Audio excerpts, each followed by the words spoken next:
అందరికీ శరారతి ఆడలకు మంగళారతి పోదాంపారి సీదా ముచ్చట్లకే.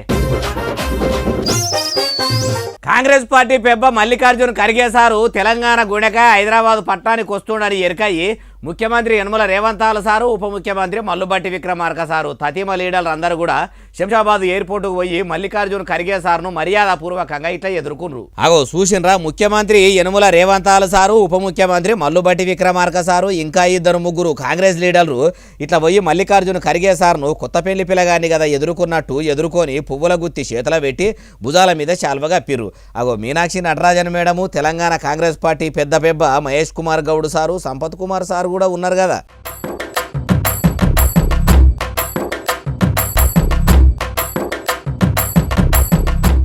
ఇక ఎదుర్కోలు అయినాక సార్ను హైదరాబాద్ పట్టణంలో ఉన్న నోవాటేల్ హోటల్కు తీసుకుపోయి నాస్తా గీస్తా ఏర్పాటు చేస్తే మల్లికార్జున సారు మంచిగా తిన్నాడు.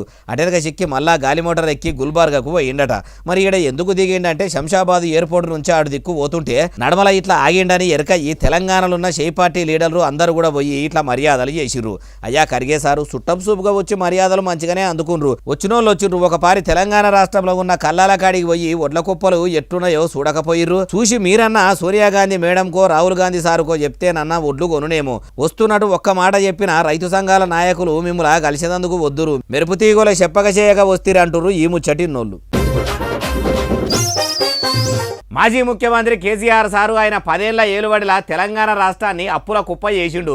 ఇప్పుడు ఆ అప్పులకు మిత్తెలు కట్టేదందుకే సరిపోతున్నామని కాంగ్రెస్ లీడర్లు కథలుగా చెప్పుకుంటారు కదా. అయితే కాంగ్రెస్ వాళ్ళు చెప్పినట్టు అప్పు చేసిన ముచ్చట వాజీవేనట. మరి అప్పు చేసి ఏం చేసిండు అంటే కేటీఆర్ సారు చెప్తున్నాడు ఆయన మాటల్ని నుండి. అయ్యా మాజీ మంత్రి కేటీఆర్ సారు, మీ నాయన అప్పులు చేసి తెలంగాణలో ఏమేలుము చేసిండో చెప్పుర్రి. కేసీఆర్ అప్పు చేసిండు, 45,000 చెరువులు బాగు చేసిండు మిషన్ కాకతీయాల. కేసీఆర్ అప్పు చేసిండు, 15 లక్షల మంది ఆడపిల్లల పెళ్లిళ్ళు చేసిండు. కేసీఆర్ అప్పు చేసిండు, 15 లక్షల మంది ఆడ కూతురులకు కేసీఆర్ కిట్లు ఇచ్చిండు. కేసీఆర్ అప్పు చేసిండు, 200 పెన్షన్ 2,000 చేసిండు. కేటీఆర్ సారు, మీ నాయన అప్పు చేసుడు అదేదో ఘనకార్యమైనట్టు, మీ బాపు చేసిన అప్పు ఏదో గొప్పదైనట్టు అంత గొప్పగా చెప్పుకోబడితిరి. అలావి కానీ ఆమెలు ఎవడు చేయమన్నాడు, అప్పు ఎవడు చేయమన్నాడు. నెలకు 2,000 రూపాయల పింఛన్ ఇస్తేనే ఓట్లేస్తామని ముసలోళ్ళు చెప్పినా, బాలింతలకు కేసీఆర్ కిట్టు ఇయ్యకపోతే మేము పిల్లల్నే గనమని కడుపుతోనే ఉన్న ఆడోళ్ళు కంకణం కట్టుకొని కూసురా. మీ నాయన ఆయన మెప్పు కోసం అప్పు చేసిండు, ఆ అప్పును ప్రజల మీద ఎత్తిండు. అది సరేగాని ఇప్పుడు ఈ ముచ్చట ఎందుకు చెప్తున్నారు అది చెప్పుర్రి. నువ్వు వచ్చి 2.5 ఏళ్ళ 4 లక్షల కోట్ల అప్పు చేసినావు. ఎవరికి ఇచ్చినవా పైసలు? ఏ రైతుకి ఇచ్చినావు? ఏ గరీబోనికి ఇచ్చినావు? ఎక్కడ ఇండ్లు కట్టినావు? ఏం చేసినావు? మీ నాయన ఏం చేసిండో అవే ఇస్తున్నాడు కదా ఇప్పుడు యనమల రేవంత్ సారు కూడా. మీ నాయన పెంచిన 2,000 రూపాయల పింఛని ఇయ్యబట్టే, తమరి తండ్రి గారు చేసిన బాకీలకు మిత్తీలు కడుతున్నామని చెప్పరేబట్టే. మళ్ళా మీరు ఏమిటికి అప్పు చేసిండ్రంటే ఏమన్నట్టు సారు, ఎందుకు ఇట్లా మాట్లాడుతుండ్రో మీకే ఎరుకుండాలంటుర్రు ఈ ముచ్చటిన్నోళ్ళు. నన్ను చూసి ఏడువకురా నీ ఏడుపే నా ఎదుగుదల అని వాహనాల వెనకపొంట రాస్తారు చూడుండ్రి. అట్లనే నీ ఏడుపే బీజేపీకి శాపమని కమలం పువ్వు పార్టీ ఎంపీ ఈటల రాజేందర్ సార్కు సంబంధించిన పోస్టర్లు మల్కజ్గిరి ఏరియాల ఏఆర్ రోడ్డులా ఇక బాగానే అంటేసిర్రట.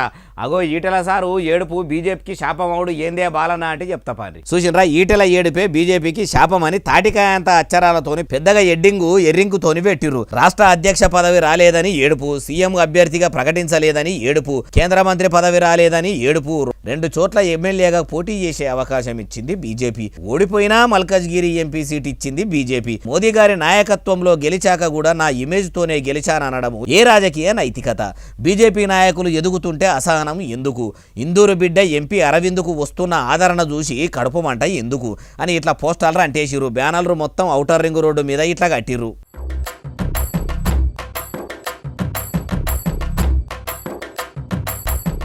ఇందూరు బిడ్డ ఎంపీ అరవింద్ సారు పేరు అలా రాసిండ్రంటే మరి అరవింద్ సారు వెనకపొంట నడిచేటోళ్ళ వలన ఈ పని చేసి ఉంటారా అంటే ఏమో తెలియదు. కానీ ఇప్పుడు ఈ వీడియోలో ఇంటర్నెట్లో ఇరగమరగా తిరుగుతున్నాయి. బీజేపీ అంటేనే క్రమశిక్షణ పార్టీ అంటారు, పదవుల కోసం కాదు ప్రజల కోసం పనిచేస్తాం అంటారు, రాముల వారితో నడుస్తున్నాం అంటారు, అన్నదమ్ములలో కలిసి ఉంటాం అంటారు, దేశం కోసం ధర్మం కోసం దేవులాడుతున్నాం అంటారు, ఏ స్వార్థం ఉండదా అంటారు. అట్లున్న పార్టీల మరి నివొద్దనే సాటి బీజేపీ లీడర్ల చూస్తే కడుపుమంట ఉంటున్నదా అంటే ఏమో. ఇవి చూసినాక ఎంపీలు ఈటల సారు ధర్మపురి అరవింద్ సార్లే చెప్పాలంటారు ఏమో చటిన్నోళ్ళు. ఆంధ్రప్రదేశ్ ఉప ముఖ్యమంత్రి కొనిదెల పవనాలు సారు ఎసొంటోడంటే దేశ ప్రధాని నరేంద్ర మోడీ సారు ఎట్లా ఆడిస్తే అట్లా తోలుబొమ్మ కీలుబొమ్మ కదా ఆడినట్టు ఆడతాడట. ఏ బట్టలు వేసుకొని ఎగురుమంటే సినిమాల్లో ఏషగాని లెక్క ఎగిరి దుంకుతాడట. ప్రధాని సార్ ఆడిచ్చినట్టు పవనాలు సార్ ఎందుకు ఆడతాడే బాలన్న అంటే బస్సుల మంత్రి పొన్నం ప్రభాకర్ సార్ చెప్తున్నాడు నుండి. అయ్యా బస్సుల మంత్రి పొన్నం ప్రభాకర్ సారు ఇక చెప్పుండ్రి. తెలంగాణ ఎట్లా పడితే అట్లా తిట్టినాయనే, తెలంగాణ ప్రజల ఆత్మగౌరవానికి విఘాతం కలిగించినాయనే.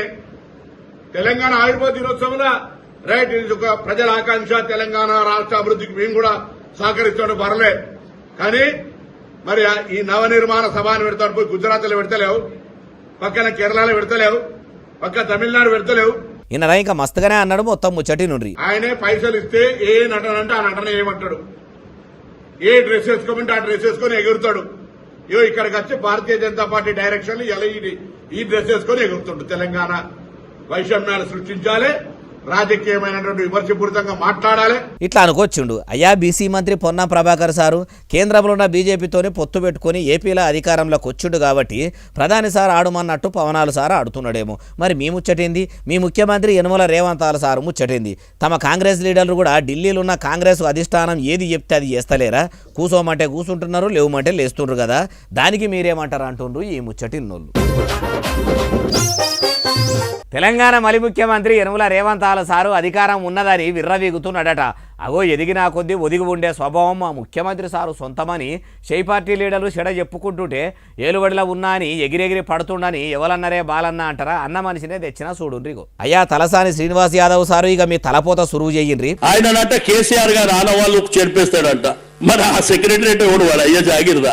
అధికారంలో ఎవరు ఉంటే వాళ్ళు ఉన్నన్ని దినాలు వాళ్ళ ఆధీనంలోనే ఉంటది, ఎవరు అయ్యే జాగిరి కాదు అన్న ముచ్చట మీకు కూడా ఎరుకుండి కూడా అట్లా అనుడేంది.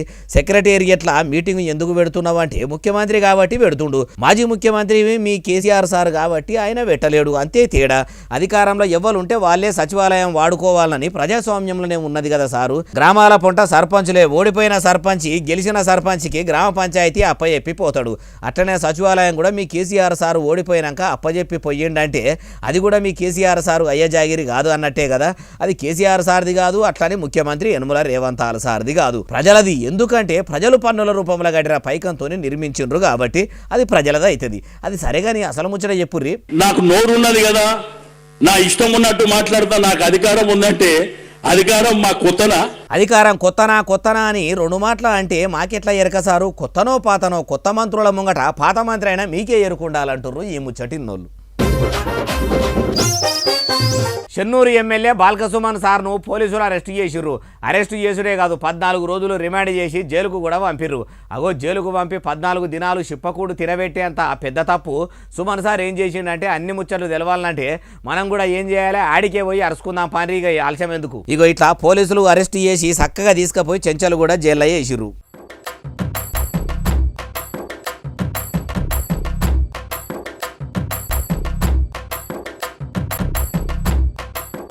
జైల్లో పెట్టేంత పెద్ద తప్పు ఏం చేసిండంటే మొన్న సింగరేణి ఆస్తులు మొత్తం ఎక్కడికక్కడ వలగొట్టాలి అన్నాడు కదా. ఒక ఎమ్మెల్యే అయి ఉండి ప్రజలు పన్నుల రూపంలో కట్టిన పైకంతో నిర్మించిన ప్రభుత్వ ఆస్తులు పాడు చేయాలని అట్లా రెచ్చగొట్టుడేంది? అసలు ఆయన ఎమ్మెల్యే అనుకుంటుండా లేకుంటే చిల్లరగా తిరిగే మనిషి అనుకుంటుండా అని ఏడున్నాడో పట్టుకొస్తామని దేవులాట సురువు చేస్తే తెలంగాణ భవన్లో ఉన్నాడని ఎరకయ్యి ఆడికి పోతే కారుకర్తలకు కాకిలకు మంచిగానే ఖాయమైందట. వాళ్ళను వీళ్ళు నూకేసి వీళ్ళను వాళ్ళు నూకేసి మస్తు తిప్పలు పడితే ఆడికైనా ఇడిచిపెట్టకుండా పట్టుకపోయిర్రట. అంతకు మొదలు బాల్క సుమన్ సారేమో ఇట్లా అనుకొచ్చిండు. ఈ కాంగ్రెస్ ప్రభుత్వం చేస్తున్నటువంటి అన్యాయాలు, మోసాలు దాన్ని నిరంతరం ప్రశ్నిస్తూనే ఉన్నాం. మేము ప్రశ్నిస్తే కూడా, మాట్లాడితే కూడా తట్టుకోలేకుండా ప్రభుత్వ పెద్దలు సంయమనము, సహనం లేకుండా వ్యవహారం చేస్తూ ఉన్నారు. అక్రమంగా కేసులు పెట్టి వేధిస్తూ ఉన్నారు. ఇవాళ నన్ను జైలుకు మళ్ళొక్కసారి పంపించాలనే ఆలోచన ముఖ్యమంత్రి రేవంత్ రెడ్డి, మంత్రి వివేక్, ఇతర కాంగ్రెస్ ప్రభుత్వ పెద్దలు చేసి ఇవాళ జైలుకు పంపిస్తూ ఉన్నారు. నన్ను అరెస్ట్ చేసి అక్రమంగా కేసులు పెట్టిరు. ఇది ప్రశ్నించే గొంతును నొక్కే పని అని ఇట్లా అంటుండు. అయ్యా మీరు నోటికి ఎంత వస్తే అంత మాట్లాడి ప్రభుత్వ ఆస్తులు ధ్వంసం చేయాలంటేనే కదా పోలీసులు అరెస్టు చేస్తున్నది. దీన్ని కూడా ముఖ్యమంత్రి సారే చేయించిండంటే ఏమన్నట్టు? అంటే చాలా మంది లీడర్లు కూడా దినం ప్రశ్నిస్తున్నామని సీఎం సార్ను సూటిపోటి మాటలు అన్నా కూడా వాళ్ళను కూడా ఎందుకు అరెస్టు చేయిస్తలేడు ఏమో, ఇట్లా ప్రశ్నిస్తున్న గొంతును అని చెప్పుకునే మీకే ఎరుకుండాలంటారు ఈ ముచ్చటిన్నోళ్ళు. కేదార్నాథ్ బద్రీనాథ్ గుళ్ళకు పోయే తొవ్వల ఉసుకెపోస్తే రాలనంత మంది భక్తులు ఉన్నారట. అసలు సీమదూర సందు కూడా లేనంత మంది ఉన్నారట. అంతగానం భక్తులు వస్తారని ప్రభుత్వం అంచనా వేసి ఏర్పాట్లు చేయలేదో ఏమో కానీ ఎటు చూడు 20 కిలోమీటర్ల నుంచి 30 కిలోమీటర్ల దాకా ట్రాఫిక్ జామ్ అయిందట. ఎట్టున్నదో చూడండి పరిస్థితి. చూసినరా తోకసాలు పొడుగుతా లైన్ ఎంత పెద్దగా ఉన్నదో. इतनी जाम लगी हुई है दोनों तरफ से, ना इधर से जाने को रास्ता ना उधर से आने का रास्ता. पुलिस प्रशासन एक भी नहीं है इसमें. అబ్బబ్బబ్బా ఏం జనము లక్షల మంది భక్తులు స్వామివారిని దర్శించుకునేదానికి ఒకటే పారి వచ్చేవరకల్లా ఎర్రటి ఎండల గంటలకు గంటలు బద్రీనాథ్ కేదార్నాథ్ గుళ్ళకు పోయే తొవ్వలనే నిలబడవలసి వచ్చింది. ఇట్లా కిలోమీటరో 2 కిలోమీటర్లో కాదు, ఏకంగా 25 నుంచి 30 కిలోమీటర్ల దాకా నిలబడి ఉండేసరికి కొందరు భక్తులు అయితే కార్లల్లో వచ్చినోళ్ళు కార్లల్లనే, బస్సులల్లో వచ్చినోళ్ళు బస్సులల్లనే, ట్రాక్టర్ల వచ్చినోళ్ళు ట్రాక్టర్లల్లనే, జీబులలో వచ్చినోళ్ళు జీబులల్లనే, ఆటోల్లో వచ్చినోళ్ళు ఆటోలల్లనే, ఎక్కడో లక్కనే బండ్లల్లనే ఉంటే ఆడదాకా ప్రయాణం చేసి పోయింది ఒకెత్త అయితే ఆడికి పోయినాక నిలబడ్డది ఒకెత్త అయిందట. ఇక వీడియోలు ఇప్పుడు సోషల్ మీడియాలో వైరల్ అవుతుండే వరకల్లా ఏడాదికి దేవుని దర్శనానికి భక్తులు పెరుగుతూనే ఉంటారు కాబట్టి అక్కడి గుళ్ళు గోపురాల ఆఫీసర్లు కూడా ఏర్పాట్లు చేయాలి కదా. అట్లా చేయకపోయే వరకల్లా భక్తులకు ఇంత పరిశాన్ వచ్చింది అంటుర్రు ఈ ముచ్చటినోళ్ళు. ఇందిరమ్మ ఇల్లు కావాలంటే ₹1,00,000 లంచం ఇవ్వమని సూర్యాపేట జిల్లా నడిగూడెం మండలం రత్నవరంలో సుకన్య అనే మహిళను సూటిపోటి మాటలతోని కాంగ్రెస్ లీడర్లు కొందరు గోస అంటే మామూలు గోస పెడతలేరట. అగో అరువులకు ఇందిరమ్మ ఇల్లు ఇస్తామని ఇండ్ల మంత్రి సార్ చెప్తుంటే లంచమాడుగుడు ఏందే బాలన్న అంటే బాధితురాలు మాటలనే మొత్తం ముచ్చటి నుండ్రి. ఇందిరమ్మ ఇల్లు 16 ఇండ్లు వచ్చినాయి సార్. మాకు రావిని వినయవర్ధన్ రెడ్డి, ఆ వినయవర్ధన్ రెడ్డి మా ఇష్టం వచ్చినట్టు చేసుకుంటాం, మేమేమన్నా చేసుకుంటాం, నీకు ఇల్లు అయితే రాని అంటుంది సార్. మళ్ళీ బాబు గారు అని ఇక్కడ ఇదివరకు పాత సర్పంచ్ సార్, ఎప్పుడు వచ్చినా కూడా లంచాలు తీసుకుంటాడు ఆయన, తీసుకొని ఎవరికి ఇల్లు రానియాడు. ఇప్పుడు నేను ఇక్కడ నుంచి వస్తుంటే నా పరిస్థితి ఏంది, ఇల్లు కూలిపోతుందంటే ₹1,00,000 ఇవ్వమన్నాడు. నా దగ్గర డబ్బులు లేవన్నా, 50,000 ఇవ్వమంటుండవు, నీ దిక్కున్న చోట చెప్పుకోపో, మీడియా చెప్పుకోవా, కలెక్టర్ చెప్పుకోవడం, మేడంకి చెప్పుకోవా అన్నాడు. ఇప్పుడు ఉన్న రవి మెయిన్ క్యాండిడేట్, కాంగ్రెస్ అధ్యక్షుడు అంట, ఆయన తోటి సంబంధాలు పెట్టుకొని మంచిగా ఉండి పర్సనల్ గా మాట్లాడితే ఇల్లు ఇస్తాడంట, ఆయనకు సంబంధించిన వాళ్ళకి ఇల్లు ఇస్తాడు, మాకు ఇల్లు ఇయ్యరంట. సోమ సీను ఆయన పోయి కులాలకి 2 అంటే మా కులంలో నేను లేని దాన్ని కాదంటే మినిస్టర్ కాడికి పోయినా కూడా మాకు సంబంధించిన వాళ్ళకి ఇండ్లు వస్తాయి, నీకు రావంటుంది సార్. ఇక్కడ అన్యాయం జరుగుతుంది, నన్ను బాధ పెడుతుర్రు, నన్ను నష్టపోయాను నేను, నాకు ఇల్లు బాగలేదు, నాకు ఇల్లు రావాలి సార్, ఎట్టైనా చేసి నాకు ఇల్లు ఇప్పేయండి. వాళ్ళంటే నన్ను బయటికి రానియకుండా చేస్తారంట, వాళ్ళని మాత్రం ఏదో ఒకటి చేయాలి. మేడం అంటే వాళ్ళకే ఇచ్చిందంట, వాళ్ళ ముగ్గురునే ఇక్కడ ఊరిని చూసుకో అని చెప్పిందంట. సర్పంచ్ గారు పోయి నా గురించి అడిగితే అమ్మాయికి నేను మీ సంతకంతో మాకు పని లేదు, మీ సంతకాలు పెట్టుకుంటాం, మేమే చేసుకుంటాం, మా ఇష్టం అని చెప్తున్నారు సార్. ఇది పరిస్థితి సార్, మాకు న్యాయం చేయండి సార్. నా పరిస్థితి బాగలేదు సార్, ఇదివరకు కరోనా వచ్చి నాకు కాళ్ళు పడిపోయినాయి సార్, నా పిల్లగాడు చదువుకునే పిల్లగాడు సార్, పనికి పంపిస్తున్నా సార్, ఇల్లు లేదు సార్, మమ్మల్ని ఎవరు రానియట్లేదు సార్, ఎవరింటి పోతే ఎవరు రానిస్తారు సార్, ఎవరు రానియట్లేదు సార్. గాలి వచ్చినా వర్షం వచ్చిన ఇల్లు 4 రోజులైంది సార్ అన్నం తినగా. వాళ్ళ చుట్టూ ఇళ్ళ చుట్టూ తిరుగుకుంటూ దండం పెట్టుకుంటూ తిరుగుతున్నా సార్, కాళ్ళు పట్టుకుంటూ తిరుగుతున్నా సార్, కళ్ళు తిరుగుతున్నాయి సార్ అన్నం తినగా. నాకు న్యాయం కావాలి సార్, నన్ను చంపుతారంట సార్, పోలీస్ స్టేషన్లో కేసు పెడతారంట సార్, నన్ను చంపుతారంట సార్, నాకు న్యాయం కావాలి సార్, వాళ్ళని ఏమన్నా చేయాలని నాకు న్యాయం చేయండి సార్. పోలే సార్, ఎమ్మెల్యే కాడికి పోయినా, మేడం కాడికి పోయినా, ఆడికి పోయినా మా కాడికి రావాల్సిందే, మేము చూసుకుంటాం అంటారు సార్. వాళ్ళని ఏదన్నా ఒకటి చేసి నాకు న్యాయం చేసి నాకు ఇల్లు కావాలి సార్. వచ్చిన పేరు తీసేస్తారు సార్, వాళ్ళకి సంబంధం ఉన్న వాళ్ళకి ఇస్తారంట, వేరే వాళ్ళకి ఇయ్యరంట.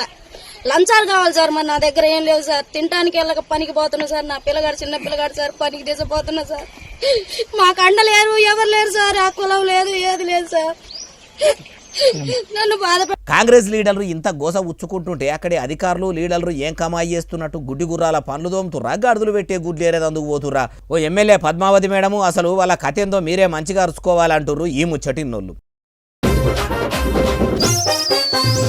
తెలంగాణలో అన్నదాతలకు ఉన్నంత అవస్థ దేశంలోనే కాదు దునియాలో ఏ రాష్ట్రంలో జిల్లాలో ఉన్న రైతులకు లేదు అన్నట్టే ఉన్నదట.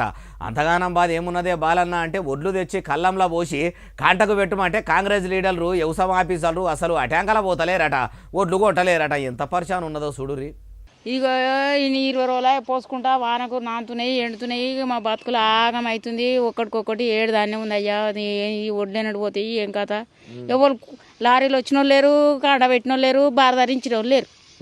ఇక ఇదే బాధలు మా బాధలు ఏం చేయమంటున్నావు. ఊర్ల పంట చూస్తేనేమో రైతుల పరిస్థితి ఇట్లున్నది. కానీ వ్యవసాయ మంత్రి తుమ్మల సారు, కోపన మంత్రి ఉత్తమ్ కుమార్ రెడ్డి సార్ కాన్ నుంచి ముఖ్యమంత్రి సార్ దాకా చెప్తున్నదేమో రాష్ట్రంలో రూపాయల బారానంతు కొన్నాము, ఇంకా శారానంతే కొనుడు మిగిలిందని వాళ్ళు చెప్పుడు ఏందో. అబద్ధాలు చెప్పినా అతికినట్టు ఉండాలి. ఎందుకు అబద్ధాలు చెప్తుర్రో, ఎందుకు రైతుల అవస్థలు పెడుతుర్రో ఏమో కానీ ఇంకా చెప్తున్నది నుండి క్షమకాలం ఉన్నది. అప్పుడు పెట్టకమన్నా కానీ పెట్టకుండా ఊకుందాం, ఇంత మగదన్నా పాడు చేసుకుందాం, ఎట్లనే చేసుకుందాం. ఏం క్షమ ఇది? ఇక ఎట్లా చేయమంటారు, ఏం చేస్తారు? లారీలు వస్తలేవని వాళ్ళు అంటారు. ఈ సంపుచ్చుకొని చచ్చడం ఉంది కానీ ఏం లేదు. అప్పుడేమో పంటలేసే ముంగడ మీరు ఎన్ని ఎకరాలు అంటే అన్ని ఎకరాలు వరి పంట వేయండి, మీరు ఎన్ని క్వింటాల ఒడ్లు వండించినా కొనే జిమ్మేదారి మాదే అన్నారు. ఇప్పుడు కోత కోసి కుప్పనూర్చినాక కొనేదందుకు వస్తలేరు. నడిమిట్లా నాగలేడిచినట్టు ఏరు దాటినాక తెప్పదాలుగా పెట్టినట్టు ఇట్లా చేసుడేందని అన్నదాతలు ఆగమైతుంటే కూడా అసలు ఎందుకు ప్రభుత్వ పెద్దల మనసు కరుగుతలేదో, ఎందుకు గుంటలేరో అంటురు ఈ ముచ్చటిన్నోళ్ళు. ఓ ఆర్టీసీ డ్రైవర్ను బస్సులకెళ్ళి బయటకు గుంజి పొట్టు కొట్టిరట. నోటితోని అనరాని, చెవులతోని అనరాని తిట్లు తిట్టిరట. అగో ప్రగతి రథమును పైలంగా తీసుకుపోయి ప్రయాణికులను పైలంగా వాళ్ళ ఊర్లలో దించే డ్రైవర్ను ఎందుకు కొట్టిరి తిట్టిరి? కొట్టేంత తిట్టేంత అంత పెద్ద తప్పు ఆయనేం చేసి ఉంటాడు అంటే అరుచుకుందాం పండ్రి. అగో ఆర్టీసీ డ్రైవర్ ముంగట నిలబడ్డ వాళ్ళిద్దరు మంచిగా తాగున్నారట. తాగినోళ్ళు వచ్చి తాగిన నోరు ఏమో చేసింది అన్నట్టు బస్సుకు బైకును అడ్డం పెట్టి అసలు మా తండాల బస్సు ఎందుకు ఆపలేదు అని కయ్యానికి దిగిర్రట. డ్రైవర్ సాబ్ చెప్తున్నాడు నుండి. అన్ని దుక్కులు ఆపుకుంటూ వస్తున్నాం సీతారామన్ని. ఈ తండకు వచ్చినాక అబ్బాయి ఏడున్నాడో ప్యాసింజర్ ఉన్నాడో తెలియదు. ముందుగా వాడి ప్యాసింజర్ కూడా నా బస్సులో ఉన్న కూడా చూసింది, ఎక్కడ ఎవరు లేరు. ఇక్కడికి వచ్చినాక సడన్ గా వచ్చి బండి అడ్డు పెట్టండి. బండి అడ్డు పెట్టి వచ్చి దేవసైడ్ గుంజి ఎట్ల పడతాను కొడడానికి కొట్టి ఎట్ల పడతా గుద్దుకుంటా నువ్వు బస్సు ఆపలేదు అందరూ కానీ డ్రైవర్ సాబ్ ఇట్లా చెప్తున్నాడా? అదే బస్సులో ఉన్న ఒక ఆమె ఇట్లా అంటున్నది. ఆ ముచ్చట గుడి నుండి అక్కడ పెద్ద తండ కాడ ఇప్పుడు బస్ కాడ మంది ఉన్నారా? ఉన్నారు. ఇటు పక్క లేరు, అటు పక్క ఉన్నారు. ఇప్పుడు ఇటు బస్ స్టాప్ ఇటు అన్నారం ఒక చేకెళ్ళి ఇటు సైడ్ ఏమన్నా ఎడవ చేకెళ్ళి ఉన్నారా బస్ స్టాప్ కాడ? లేరా? మరి డ్రైవర్ ఆపలేదట వాళ్ళని చూసి? ఆ సైడ్ ఉన్నారు, ఆ సైడ్ ఉండే ఆపితే ఆయన ఆపలే. ఇటు సైడ్ ఉన్నారా? ఇటు సైడ్ లేరు. ఎక్కే దిక్కు కాకుండా వేరే దిక్కు ఉండి ఆపినరు, అందుకే ఆపకుండా పోయిండి అన్నట్టు ఈమె చెప్తున్నది. అయినా బస్సులో ఎక్కాలనుకున్నోళ్ళు డోరున్న బాధకు బస్టాండ్లో నిలబడి బస్సు ఎక్కాలే కానీ ఎన్నో నిలబడి బస్సు ఆపమంటే ఎట్లా ఇంటికాడ ఉండి కూడా ఆపమని కీకెలు పెడతారు. అది కూడా డ్రైవర్ కినబడుతుందా? ఇక ముచ్చటరికైనా పోలీసులు విచారణ సురువు చేసిండ్రట. ఉడుకు రక్తం ఉన్న పోరగాన్లకు ఉచిత బస్సు ఆపలేదంటేనే ఇంత కోపం వస్తుంది. మరి ఈ కోపం ఏందో హామీలిచ్చి మాట తప్పుతున్న లీడర్ల మీద ఎందుకు చూపెట్టరో? రాజకీయ నాయకుల కాన్వాయిలకు కార్లకు ఇట్లనే బైకులు అడ్డం పెట్టి ఎందుకు నిలదీయరో? పిచ్చుక మీద బ్రహ్మాస్త్రం అన్నట్టు చిన్న ఉద్యోగుల మీదనే ఇసొంటోళ్ళు ప్రతాపం చూపిస్తారా అంటుర్రు ఈ ముచ్చటిన్నోళ్ళు. ఉపాధి హామీ పనికి పోయిన కొందరు కూలీలు పెళ్లి చేసిర్రు. అసొంటి పెళ్లి దునియాల ఎవ్వలు కూడా చేసి ఉంటారు. అగో అంత ఇచ్చంతరంగా చేసిన ఆ కూలీలు ఎవ్వలే. ఇంతకు లగ్గం ఎట్లయిందే బాలన్న? ఇంతకు ఏడ చేసిర్రు? పెళ్లిలా ఎన్ని ఆటలు కోసిర్రు? బ్యాండు సప్పుడు పెట్టిరా? భరత్ మంచిగానే తీసినరా అంటే అన్ని ముచ్చట్లు చెప్తాను అడుగుర్రి. చూసినరా? ఉపాధి హామీ కూలీలు అంగీలు అట్లనే వేసుకున్నారు, తువ్వాలలు ఉన్నాయి, అడవిలోనే పూసిన పువ్వుల దండలు అయినాయి, చెవులకు కమ్మలోలే అయినాయి, నొష్టికి వాషింగాలు అయినాయి, చెమటలు దూడుచుకునే దస్తి పుస్తెల తాడైంది. అగో అటు అంగీ వేసుకున్నామే ఆడామనే, ఇటు పంజాబ్ డ్రెస్ వేసుకొని కూర్చున్నామే ఆడామనే. ఇద్దరు ఆడోళ్ళే. పెళ్లి చేసుకున్నాడు ఏంది అంటే ఏమో గానీ లగ్గం అయితే అయింది.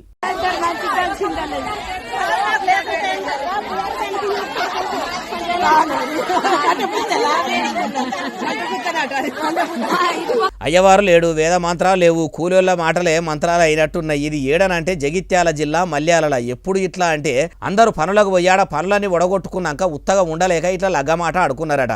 మరి లగ్గమైతే అయింది. అటెనక సిక్కి ముచ్చట ఏంది అంటారా? ఆ ముచ్చట కూడా మాకు తెలియదు. తెలిసినాక మళ్ళా మన ముచ్చట్లలో ఇట్లనే చెప్తా.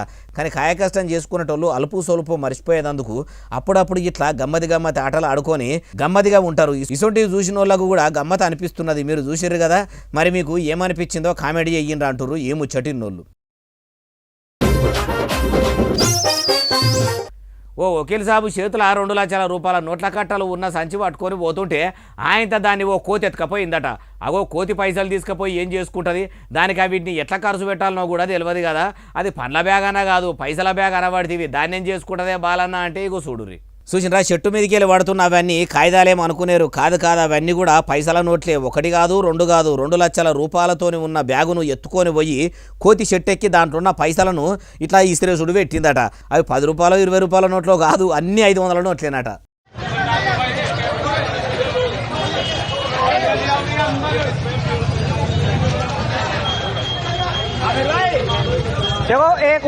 ఇక అట్లా మొగుల మీదకి వెళ్ళి పైసలు అట్లా వాన చినుకులోనే పడుతుంటే చూస్తున్న ప్రజలు ఊకుంటారా?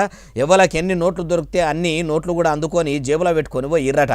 ఇది ఏడనంటే కోతలను కూడా మచ్చిగా చేసుకొని మంచిగా వీటిని ఎత్తుకునే యోగి ఆదిత్యనాథ్ సారు ముఖ్యమంత్రిగిరి చేస్తున్న ఉత్తరప్రదేశ్ రాష్ట్రంలో ఉన్న బులంద్ షహార్లా ఏ కోతెక్కిన చెట్టు మీదకి వెళ్ళి పైసల వాన పడుతుందట అని మస్తు మంది పబ్లిక్ ఆడికి చేరుకున్నారట. ఇప్పుడు ఈ వీడియో ఇంటర్నెట్లో ఇడిచిపెట్టేసరికి కోతి కొమ్మలు దుంకిన దానికంటే ఎక్కువ పరుగులు పెడుతుందంటారు ఈ ముచ్చటిన్నోళ్ళు. ఇక ఇవి అలా తెచ్చిన ముచ్చేటట్లే అసలు నెల ఎస్ఎస్సీ డిజిటల్ బాగా సబ్స్క్రైబ్ చేస్తారు, బాగా కమెంట్ చేస్తారు, బాగా లైకులు చేస్తారు, బాగా షేర్ చేస్తారు.